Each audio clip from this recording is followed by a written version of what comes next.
do our season finale. So, I mean, I guess what I'm saying is, if you know of any work going for a FinTech podcast host, then do let me know, because my calendar's looking pretty much free after this for the rest of the time. Well, I haven't heard any of the episodes, but I'm looking forward to the second season already.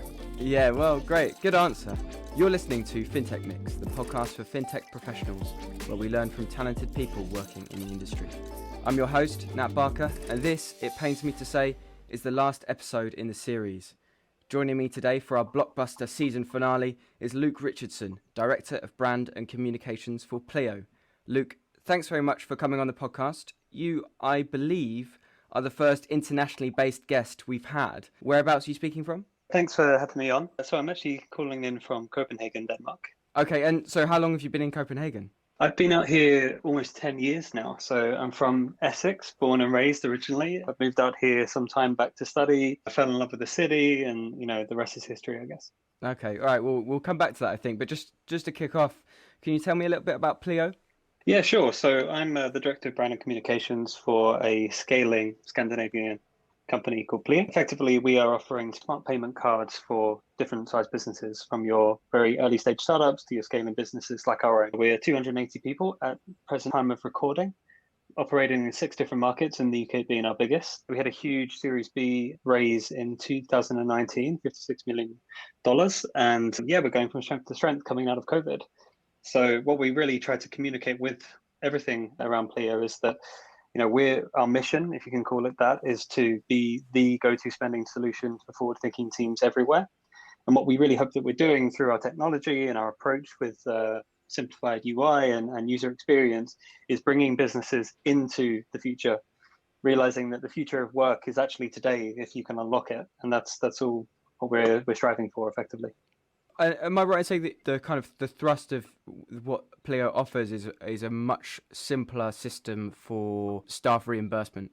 Basically, no more complicated expenses forms, much easier use of company cards and that sort of thing. What was the sort of genesis of the idea? Do you know? Was there a specific problem that was trying to be solved? Yeah, completely. I mean, we started very much with these cards, right? The Pleo cards, which we really communicate to our customers. Everyone within your team should be getting one of these cards. And the reason for that is that we think paying out of pocket, so, having those reimbursements, as you mentioned, is sort of inherently unfair in the future of work environment. You can imagine most people, let's take your average salesperson, in a period that isn't COVID, they would be traveling a lot, they would be meeting with customers and clients, they would be paying for a lot of things on their own cards or accounts for the benefit of the company. And we think that that's pretty unfair when you think about those people having to pay rent at the end of the month or a mortgage, paying for basically having a life outside of work. So that's something that was our sort of mission at the very start, to realize that's fundamentally flawed way of handling payments within a business. So that's what our cards cover. The other part of that is also the sort of automated expense reporting, which is enabled through our product with both the mobile app and the cards themselves. So this means that instead of having to carry around lots of receipts that you then log at the end of the month, we're removing all of that manual entry. And instead, everything is automated. You get the immediate notification on the app whenever you've made a purchase, and you don't have to upload that receipt. Just snap a photo and then that's done, that's logged. So it's saving time for really tedious work, both for the end user or the regular employee, as well as the finance admin. And then there's a few other parts of it. By the time of the launch of this podcast, we should have launched our Pleo Bills initiative within the UK, which is for invoice handling. So this is a real strong issue that we can see within our customer base already. 49% of most business spend is actually tied up within invoices, paying for the lights to be on, paying for your freelance content creators and so on. So we're trying to optimize for that as well and provide a sort of automated experience for invoice handling. That'll be launched it'll be out at least by the time of this podcast. And then the last part, which is, factoring in mileage, actually factoring in those reimbursements, in the odd edge cases where somebody doesn't have a card, let's say, or doesn't have it with them, a Pleo card that is, and then they need to get reimbursed in some sort of way. So we're also optimizing for that as well, which hopefully those things all together, they allow us to have a full spending solution for most teams.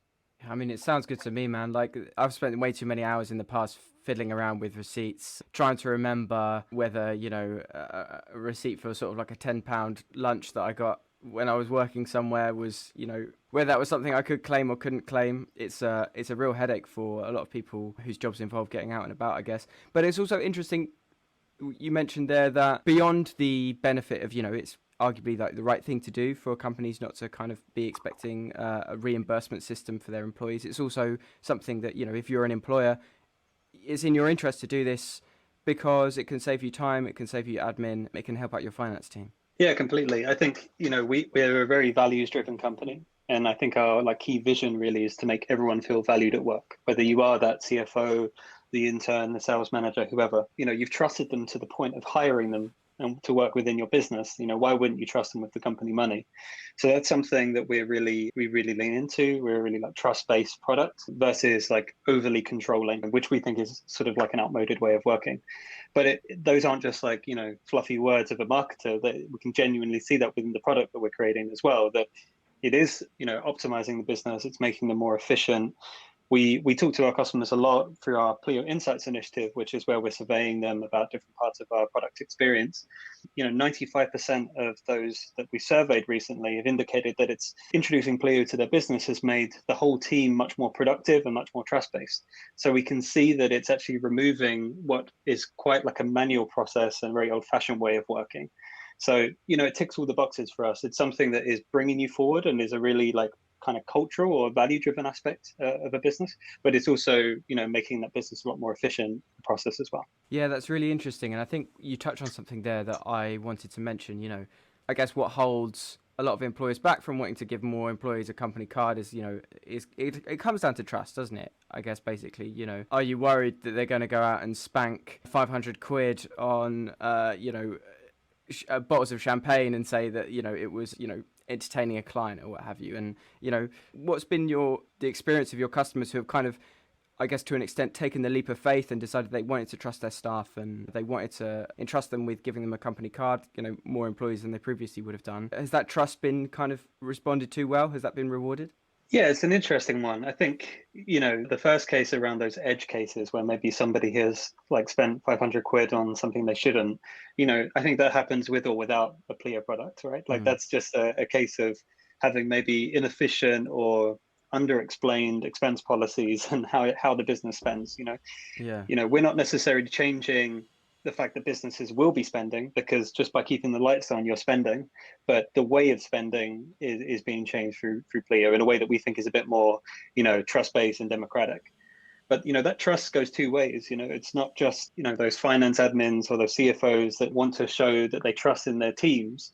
It's also for those teams to indicate that they trust, they reciprocate, they realize that they're trusted by having a product like Pleo in the back of their pocket or in their wallet, right?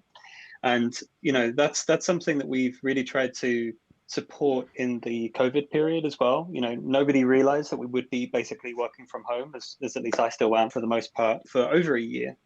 And while, spending for, traveling around the world for work and going to conferences and so on has, of course, disappeared effectively in the last year, what we are seeing is the democratic or sort of trust-based way of spending is allowing for your sales manager to buy an ergonomic chair back at home because they're really sick of, working from a kitchen stool for the last 6 months. And, in lieu of going to see a chiropractor or a massage therapist, they could just be getting an ergonomic chair. And these kind of things, it kind of gives the power to your people.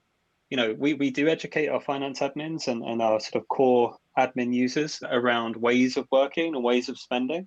But ultimately, it's going to depend on the kind of business that you want to be as well. Do you want to be the kind of business that is going to police your sales manager for buying an ergonomic chair a year into working from home? Or can you acknowledge that that's a kind of justified use of spend? So yeah, that's the way that we look at it.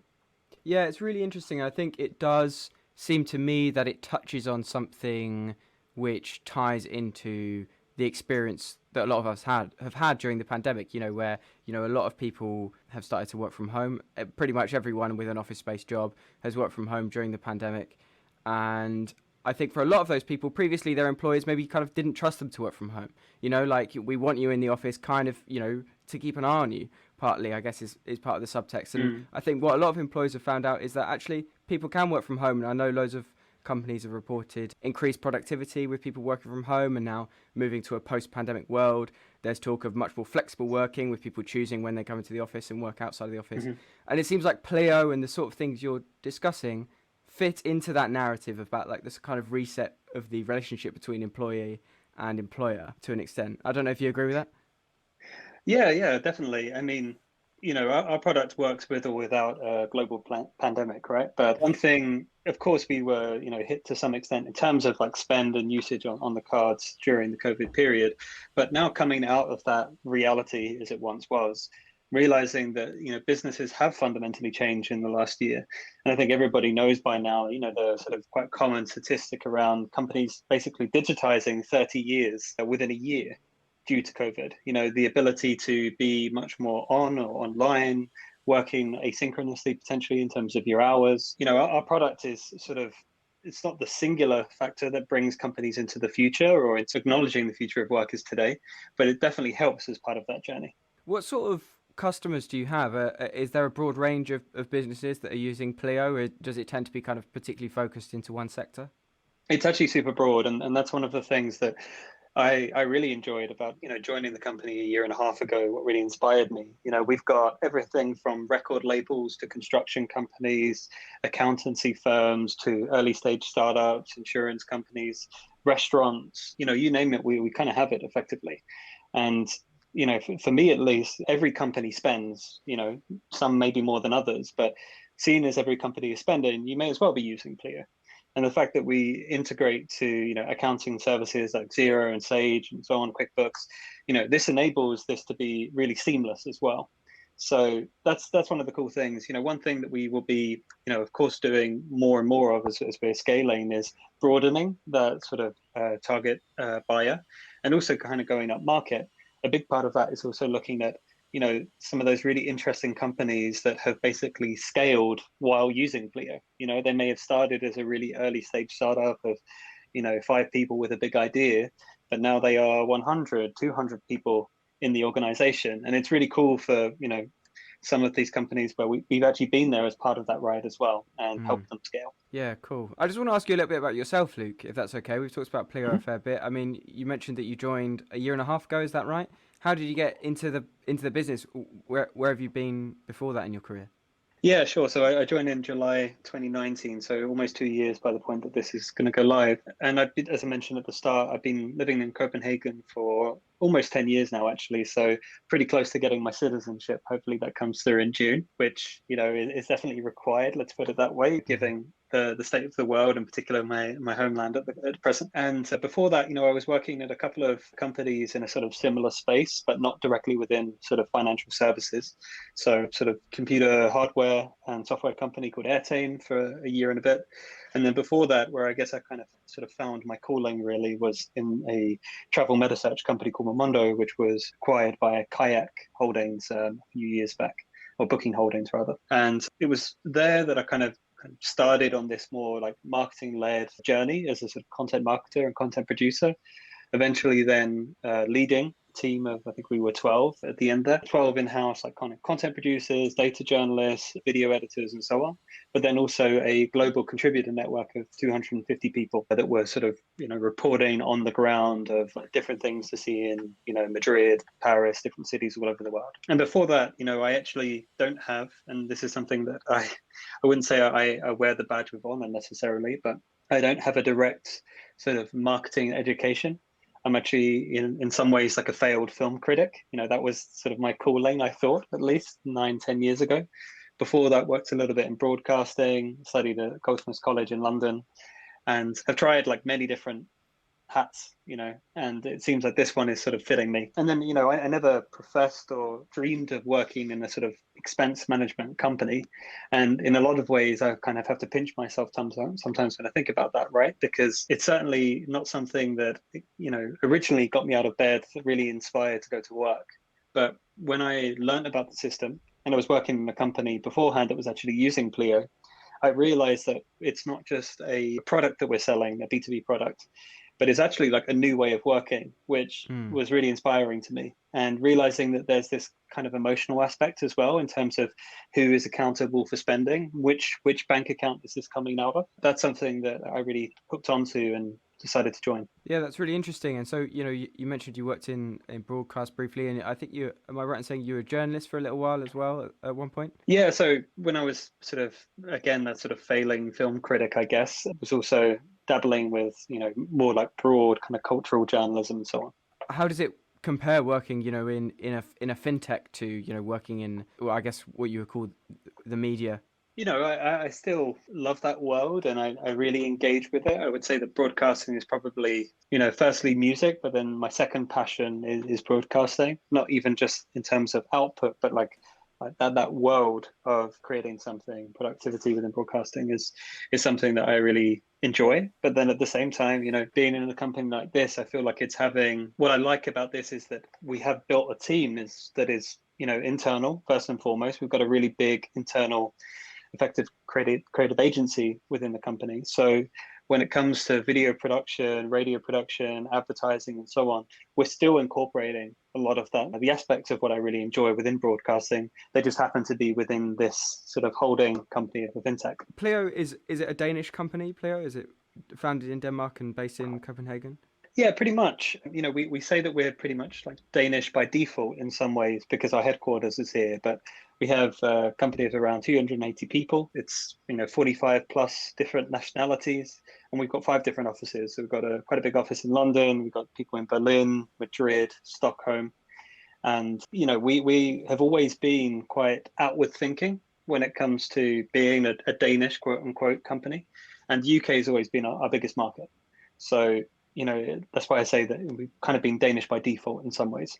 Do you think that Danish by default thing has a strong bearing on the sort of working culture at the organisation, which I imagine for a company like Pleo is especially important, And I think that a lot of people have a kind of notion of like a sort of quite specific Scandinavian and particularly Danish way of doing things. Do you think that Pleo sort of subscribes to that to an extent? Yeah, I mean, you could say that we do, but I don't think we lean in too much to that, to be honest with Okay. you. One thing that I've really acknowledged in the 9 or almost 10 years living here is that Danes are actually pretty modest, and particularly those that you'll find in Copenhagen, as soon as they hear a twang of an English accent, they're going to lean into that and really appreciate, thinking more internationally versus relatively tiny nation and that way of thinking. However, I think it's kind of in the bones of the company and the way that we work. One of the things that we really prize ourselves on, and I think is a key differentiator within our space, is our ease of use and simplicity. And those are, arguably words, they're words that anyone could say about their product.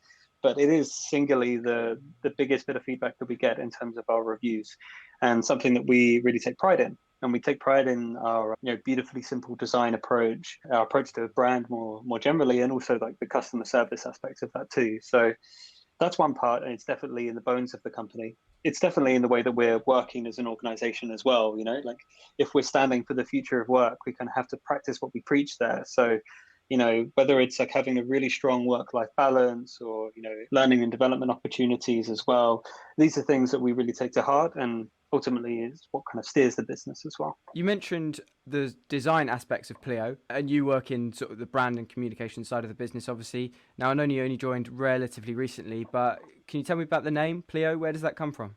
Yeah, sure. So I think the company originally had the name Pajo Box, which, if you do a lot of deep Google research, you may find some examples of that. But we've been Pleo from at least, I think, 2016.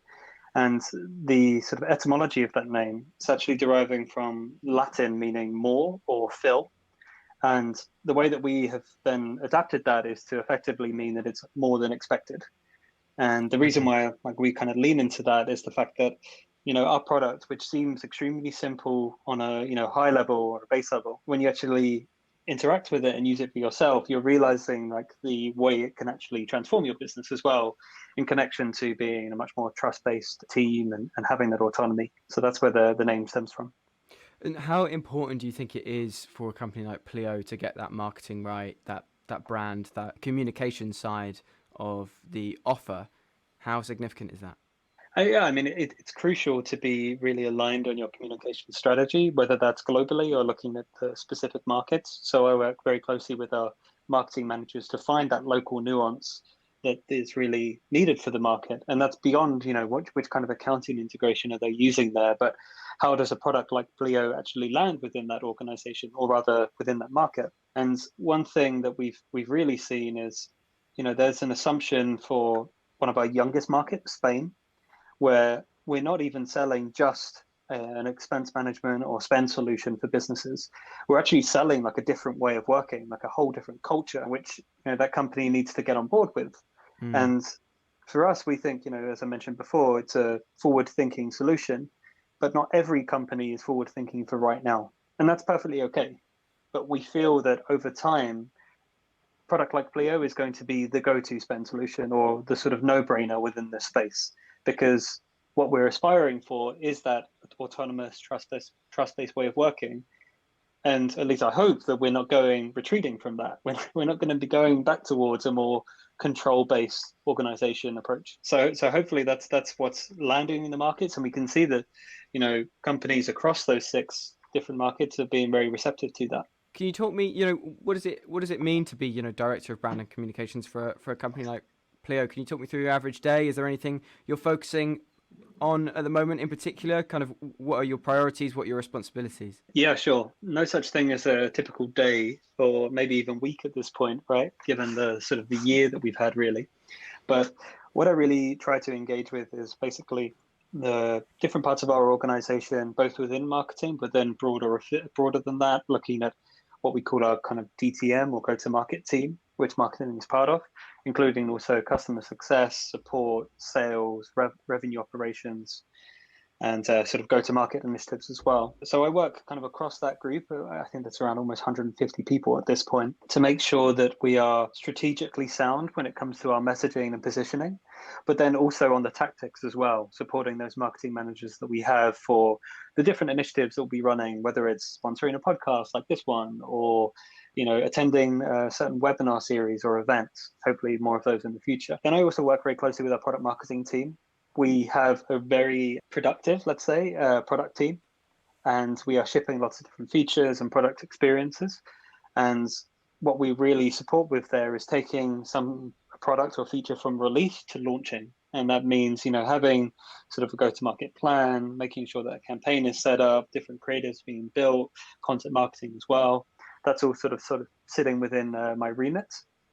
And then the last part is the kind of creative agency or in-house creative team that we've been able to build. And this is a mixture of, brand designers, motion designers, creative producers, videographers, brand managers, content team, and so on. What's the ambition for Pleo? You mentioned, launching a new product fairly shortly. Beyond that, what are the goals in terms of growth and expansion? Yeah, so internally, we've really refined what this looks like for us, because it's one of the really challenging parts of, fortunately successful company or scaling company like ours. It's quite hard to find general alignment across teams. Like, what is the North Star effectively that every team, whether you're in support or sales or back end ops and so on, what can you all sort of strive towards and point towards? And for us, we've defined this as having 1 million empowered users. So a user it could be me and you as part of a business. It could also be the finance admin and so on. That's something that we want, 1 million empowered users by 2025. The ambition to get there means that we need to really broaden not just our product offering, which we feel is in a pretty good state, particularly with the way that we've invested in out-of-pocket spending and invoice handling, but also launching the new markets as well. And, we hope that we're going to come out the whole economy, the kind of, at least, the European economy where we're playing right now. We really hope that thrives coming out of COVID, and that will put us into a good place to be launching those new markets when we get into the new year as well. And what about you personally, Luke? I mean, am I right in saying that you have one eye on becoming a glass blower? I do have one eye on becoming a glass blower. If this whole business spending thing doesn't work out, I do have a pipe dream, pun intended, to become a glass blower. And this is something that, I guess when you're a kid, some people want to be a footballer or an actor or doctor. I really wanted to be a glass blower. And I guess work and priorities have kind of got in the way of exploring that. But that's something that I would love to find some spare time to be doing. It's a little bit harder than, going to ceramics classes or something like that. It's a bit more labor intensive. So I think I need to find, a sabbatical maybe to be able to take that on fully. And presumably you're intending to stay out in Copenhagen for the long haul? Yeah, I think so. I mean, I've been out here for this long. As I mentioned, would love to be getting the citizenship hopefully this year. I have to take one of those citizenship tests similar to the UK where you're asked questions like who was the king in 1354 and Mm. the stuff that maybe doesn't really reflect your sort of typical living life in a company, but a country rather, but it's kind of good to know, I guess. But I'm very committed to being here, very much sort of set down my roots. Love to visit back home, and of course I hope I get the chance to do much more of that when we come out of COVID. But yeah, Denmark is the place for me, I think. One question which I quite like to ask people towards the end of a podcast, Luke, is what advice would you give to your younger self? Yeah, I mean, I don't think I've really been asked that recently. I think one thing is like, don't lose curiosity. And this is something that, kids have in buckets, right? Like they're always like inherently curious. I mean, we're born curious as human beings, but that's something that you can kind of typically lose as you become a little bit more rational as you're getting older. But for me, that's something that I would really encourage anybody, whether you're getting into brand, communications, marketing, fintech, anywhere, don't lose that curiosity. And that also means, listening versus talking all the time, which I guess I haven't done a fantastic job of in this podcast, still working on that. But also having an ear to the ground, sort of seeing, what is happening within your community. Maybe there's initiatives that you can imagine yourself like jumping on board with. And don't be afraid to fail as well, would probably be a big one. I think you're being too harsh on yourself, Luke. It's, as the guest of the podcast, is you've got carte blanche to talk about yourself as much as you want. It's the whole format. Maybe right? I should have a podcast myself, and I'll invite you on as a guest, and I can hear all about your life story as well. It's the obvious solution. Yeah, get me on. Yeah. Thanks, Luke. I'm just going to ask you some quickfire questions, if that's okay, of Sure. varying degrees of stupidness. So I'm going to start off by saying, because I remember reading in your notes that you're a bit of a film buff, and you mentioned that you were once a kind of would-be film critic. So what was the last film you watched that you really liked? The last film that I watched that I really liked. I'm actually digging into a lot of series at the moment. One thing that I finished yesterday was watching The Juice, an HBO series around sort of like downtown or sort of midtown New York in the 70s and 80s. That's something that I really like in terms of like period detail. That's one of the things I really soak up. Okay, well, on the flip side then, what's the last thing you watched that you hated? Oh, I mean, if I do hate something, I try to switch it off, I guess. I actually didn't love the movie Promising Young Woman that is in varying stages of being released at the moment. Okay, I thought some of the characterization was a little bit heavy-handed. All right, fair enough. What's your signature dish? Signature dish. I'm working a lot on empanadas lately. Very tasty. Indeed. Is there another country you'd like to live in? I would love to live in Paris temporarily. I've thought highly of. I don't think they're saying anything about me. And then on the flip side of that, there's a tiny, tiny, tiny town. I don't even think you can call it that, called Marfa in Texas, which is really off the grid, but has a nice sort of community feeling of like small restaurants and bars and a music festival every year. Would love to live out there. Okay, great. What's your ideal way to spend a day off? A day off. Well, I mean, if we're not thinking during COVID times, I think I really like to just walk around and like kind of engage with the city. Also, like cycling is a big thing. There's a sort of like no-brainer within Copenhagen. So I would probably say go on a long bike ride, exhaust myself, eat a lot of ice cream, come back and watch a movie. That would probably be a pretty solid Saturday. Sounds all right to me. What's a publication that you read every day? If not every day, but at least every week, The New Yorker is something that I've had a subscription for about 7 years. Really engaged with that. And finally, would you rather be a human bee or a human frog? So if you're a bee, you're a human, you look broadly like a human, but you've got little bee wings that you can fly with, and you can make honey, and you can sting people, but you can only buzz. Or if you're a frog, similarly, you kind of look like a person, but you can jump much further and catch things with your long, sticky tongue, but you can only make a ribbit sound. Yeah, I think it's got to be the bee. When you said that I'm able to fly, that's sort of hard to beat, right? I guess you can hold your breath underwater for a lot longer as a frog, but I would say the bee is the kind of slightly sexier choice, isn't it, than the frog? That's what I'm going for. I'm trying to find a more sexy excuse. Yeah, constant buzzing is better than constant ribbiting, I think. Luke, I think so. Thanks so much for joining me. It's been great fun, and thank you very much for listening to this episode of FinTech Mix, and indeed the series. If you haven't already, do go back and listen to our previous episodes with more great guests. If you've enjoyed listening to the podcast and are sad that the series is coming to an end, do not despair, as we may very well be back with a second series. FinTech Mix is a podcast from Say Hello to Audio. To find out more, visit fintechmix.com.